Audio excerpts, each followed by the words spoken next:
Rhodiola Rosea.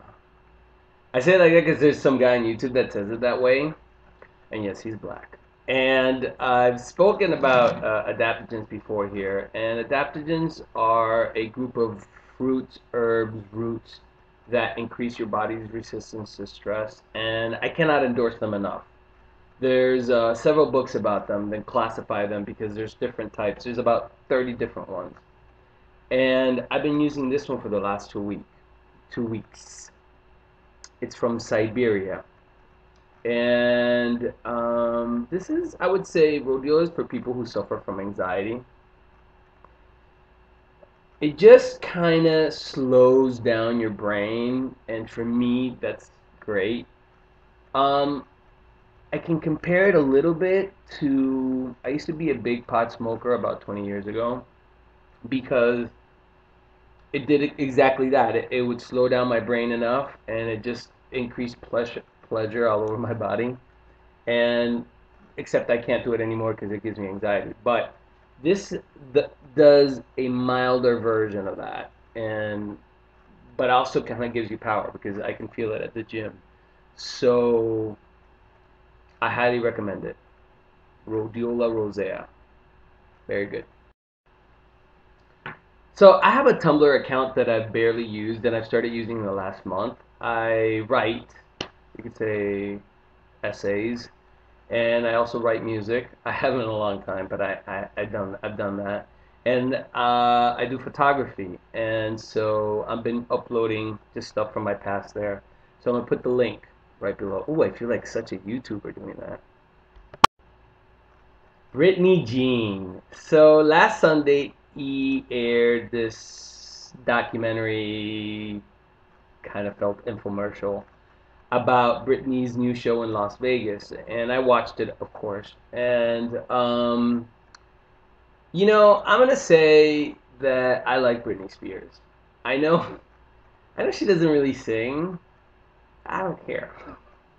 I really don't care. There's something about her that a um, she just comes off as really sweet and real. And but now there's a part of her that's jaded about it, and so she's even more like, fuck it, this is who I am. I don't care if you like it or not.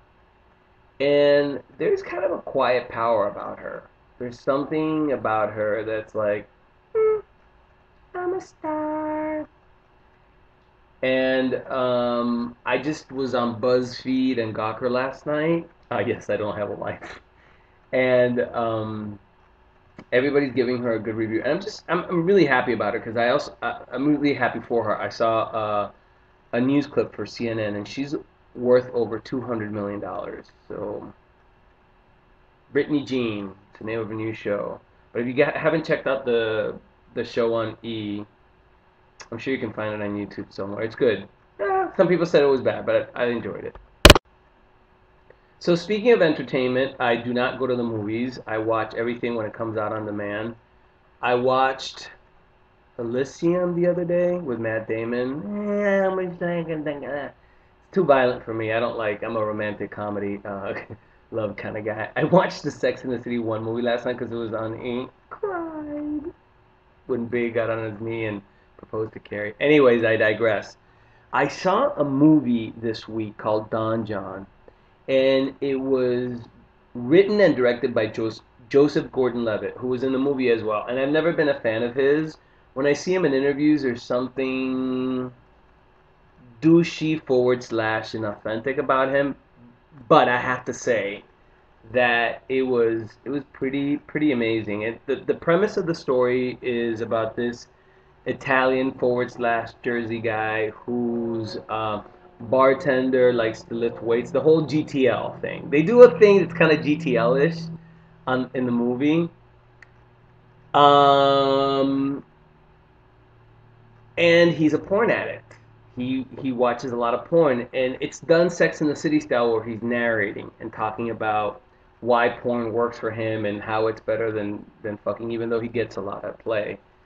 But anyways, I'm not gonna give it all away. But he ends up getting in a relationship with this girl that's played by Scarlett Johansson, who out of the park. Oh my God, she had the Jersey Girl down. Really well done.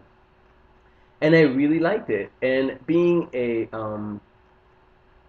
porn addict myself, I yeah, I related to some of the things that he said. So I read some of the reviews that were given to him. Man, there are a lot of haters out there because it was well done and first time effort. So check it out. So YouTube profiles what you watch. They keep a record of it, and then they start throwing things at you that are similar to what you watch. And I'm always going uh, through a diva phase. You know, for a while I was in the Bette Midler mode, and so you know, documentaries about Bette Midler will come up. Share. I've done them all. Share, Barbara Streisand, and lately it's been popping up videos about Bette Davis, and I mean, I knew Bette Davis, and I saw Whatever Happened to Baby Jane like 5 years ago. Um, but not as much. I just knew that from watching her and Joan Crawford because they usually pitted them against each other. I was definitely in the Bette Davis camp.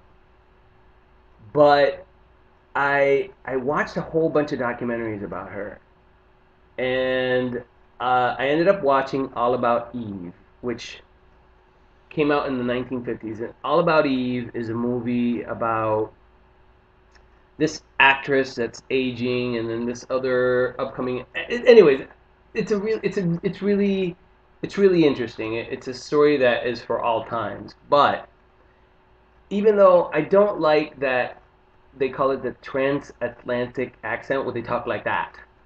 Darling, would you get me some wine? I don't like that. And some of the acting is affected, including hers, meaning it's over the top or melodramatic or theatrical.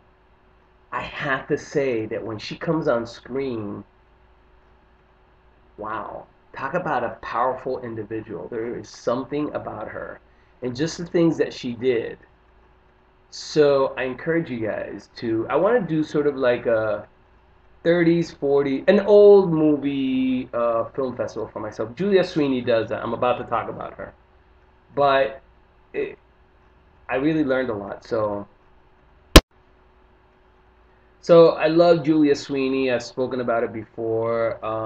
You know, she's one of the people that I really follow and listen to. She's got a blog, and you really don't see her that much anymore. But anyways, she publishes about one written blog a month, and in it she reviews movies and books. And I really I study it and I listen to what she has to say. I'm an enormous fan. But I got really irritated this month because she published a blog, and the opening of it was about, I guess, a friend of hers, Daniel Dennett, who is a scientist and a philosopher at Tufts University. And that because he's a philosopher, he gets asked all the time, you know, what is the meaning to life? And that he answers the question by saying that he doesn't know, but he does know the secret to a happy life, which is, according to him, finding something that you love and just pursuing it, and that will make for a happy life. Now, you know, 20 years ago, I would have listened to that. I would have been like, yes, oh, do what you love and the money will follow. But as an adult, I was really irritated by that. Not that I don't see that all the time, but I was really irritated at her in particular for posting that, amongst other things, because uh, Julia Sweeney is now known as a famous atheist. I'm not an atheist, but she is. And she talks about how in our educational system we don't teach critical thinking skills. And I was like, Julia, really? Let me break it down. So, yes, I do believe that you need to do things that you love. Absolutely. I'm not saying stomp on your heart. At the same time, you need to also look at the practical side of life, the critical thinking side of life. You cannot ignore things like money and health. In other words, nobody's happy in poverty. No one, even doing what they love. So, you know, being a person that followed that philosophy, I think it's a little irresponsible for someone older to say that. So, I think that yes, in order for you to have a happy life, you need to find something that really is stimulating to you, that you find interesting, that you're passionate about. And you also need to consider money. Whether that be, do what you like and figure out a way to make money at it, or do what you like and figure out how to make money another way, B, I'm not sure. But you cannot ignore money. You cannot. You cannot. The other thing that really bothered me is that health is a consideration. Nobody's happy sick. No one, not one person. So, you know, in my book, at least you need those three things. Sorry, Daniel Dennett and Julia Sweeney. You need to find something that you're passionate about. You need to find a way to make money. And you need to have health. You need it. Yes, you do. When I went to New World School of the Arts here in Miami. I had a composition teacher who was an alcoholic, who had a poster next to her cubicle. That whole "do what you love and money will follow." And like I said before, oh, que lindo. But there are a lot of people that do what they love and the money doesn't follow. I'm hurt. I'm sorry to burst your bubble. So okay, fine. So then find something. Find some way to make money. You need to think about that seriously and do what you love.